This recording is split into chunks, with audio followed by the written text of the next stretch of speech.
Բարի երեկո։ Փակ TV եթերում լուրերի հետքերով հաղորդումն է։ Մենք աշխատում ենք ամենօրյա ռեժիմով, որպեսզի մեր հեռուստադիտողը մշտապես լինի տեղեկացված եւ բաց չթողնի օրվա ամենակարևորն ու բացառիկը։ Իսկ դուք մի մոռացեք բաժանորդագրվել մեր YouTube-յան ալիքին։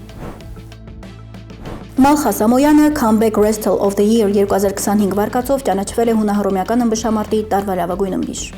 Ըմբշամարտի միջազգային ֆեդերացիան պարգևատրում է լավագույններին։ Ամոյանը դժվար պայքար է տարել աշխարհի չեմպիոնի կոչումը վերադարձնելու համար։ Վերջին անգամ նա այդ տիտղոսը նվաճել էր 2021 թվականին Օսլոյում։ 72 կիլոգրամ քաշային կարգից 77 կիլոգրամի անցումը նրա համար հեշտ չէր։ 2022-ի եւ 23-ին նրան 1 քայլ էր բաժանում ոսկուց, նվաճեց բրոնզե մեդալներ, իսկ 2024-ի օլիմպիական խաղերում նա կրկին երրորդն էր։ 2025 թվականը այլ էր։ 26-ամյա Ամոյանը Զագրեբի աշխարհի առաջնությանը եզրափակում ցույց տվեց իր լավագույն ելույթը։ Անսպասելիորեն 9-1 հաշվով հաղթելով Փարիզի օլիմպիական չեմպիոն ճապոնացի Նաոկի Սակային։ Ես աշխարհի չեմպիոն էի դարձել 72 կիլոգրամ քաշային կարգում, բայց իսկապես ցանկանում էի ոսկե մեդալ նվաճել 77 կիլոգրամում։ 2 տարի պայքարել եմ վնասվածքների դեմ, եղել են ձախողումներ, բայց ուրախ եմ, որ աշխարհի առաջնությունում պատրաստ էի ինչպես մտքով, այնպես էլ ֆիզիկապես ու ֆունկցիոնալ առումով։ Աստծո շնորհիվ կարողացա հաղթանակ տանել ու դառնալ աշխարհի կրկնակի չեմպիոն, ասել է Ամոյանը։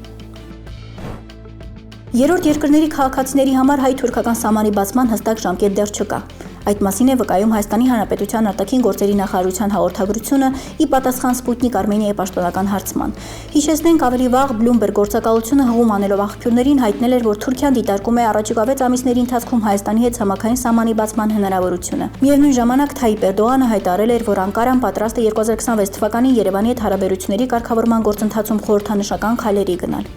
Հարցում է ուղարկվել Հայաստանի Հանրապետության վարչապետի աշխատակազմ, խնդրելով գնահատել հայ-թուրքական հարաբերությունների ներկա փուլը, նախանշել սահմանի առաջին անցակետի բացման հնարավոր ժամկետները, ինչպես նաև ակնկալվող տնտեսական էֆեկտը։ Բացի այդ, հետաքրքրվել են, արդյոք նախապատրաստվում են Թուրքիայի նախագահի հայաստանյան հնարավոր այցին։ Ի պատասխան արտաքին գործերի նախարարությունը հայտնել է, որ նշված հարցադրումների կապակցությամբ եղել են մի շարք հրապարակային անդրադարձներ, մատնանշելով վարչապետ Փաշինյանի դեկտեմբերի 9-ի ելույթը, ԵԱՀԿ նախարարական հանդիպման եւ Օրբելի խաղաղության եւ բազմակողմ համագործակցության կառուցում միջազգային համաժողովի ժամանակ Արարատ Միրզոյանի ելույթները։ Թուրքիայի նախագահի հնարավոր այցի եւ 2026 թվականի մայիսին Եվրոպական քաղաքական հանրության գագաթնաժողովին մասնակցելու հարցը գերատեսչությունը առաջարկել է դիտարկել վարչապետի նոյեմբերի 4-ի ելույթին, ինչպես նաև ազգային ժողովում հոկտեմբերի 27-ին արտաքին գործերի նախարարի տված պատասխանների համատեքստում։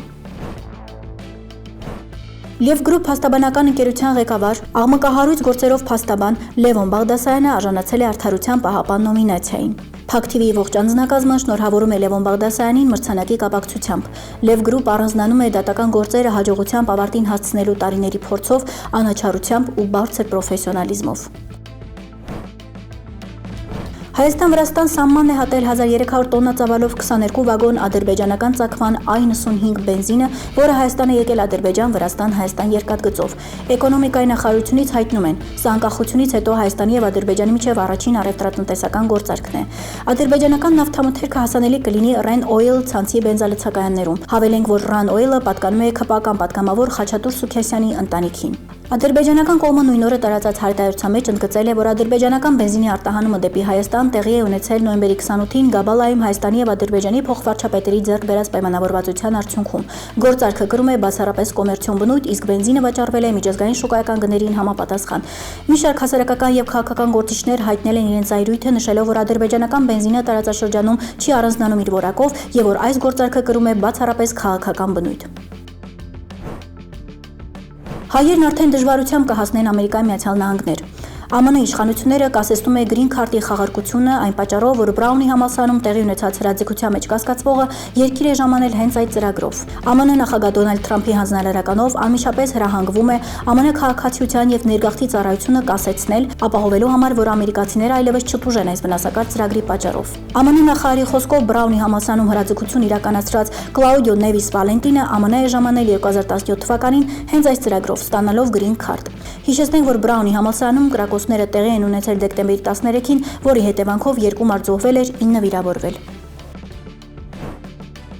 Լև գրուպ փաստաբանական գրասենյակի ղեկավար ԴՕԿ կուսակցության պատվավոր նախագահ Վարդան Ղուկասյանի փաստաբան Լևոն Բաղդասարյանը հայտարարություն է արել։ Վերջին օրերին տարբեր սոցիալական հարթակներում տարածվում են դրա համահավաքի կոչեր ԴՕԿ կուսակցության պատվավոր նախագահ Վարդան Ղուկասյանի անունից։ Պաշտոնապես հայտարարում են, որ նշված համացանցային հանգանակությունները որևէ առնչություն չունեն ոչ Վարդան Ղուկասյանի, ոչ էլ ԴՕԿ կուսակցության հետ։ Նման գործողությունները հանդիսանում են մոլորեցնող, խաբեության տարրեր պարունակող եւ քաղաքացիների վստահությունը շահարկող արարքներ։ Դիմում եմ ՀՀ իրավապահ մարմիններին նախաձեռնելու քրեական վարույթ իրականացնելու օպերատիվ հետախուզական միջոցառումներ եւ մեղավորներին ենթարկելու օրենքով սահմանված պատասխանատվության։ Փաստաբան Լևոն Բաղդասարյան։ Այսօրվա համար այսքանը։ Իսկ դուք մի մոռացեք բաժանորդագրվել Փակ TV YouTube-յան ալիքին օրվա ամենակարևորն ու բացառիկը բաց չթողնելու համար։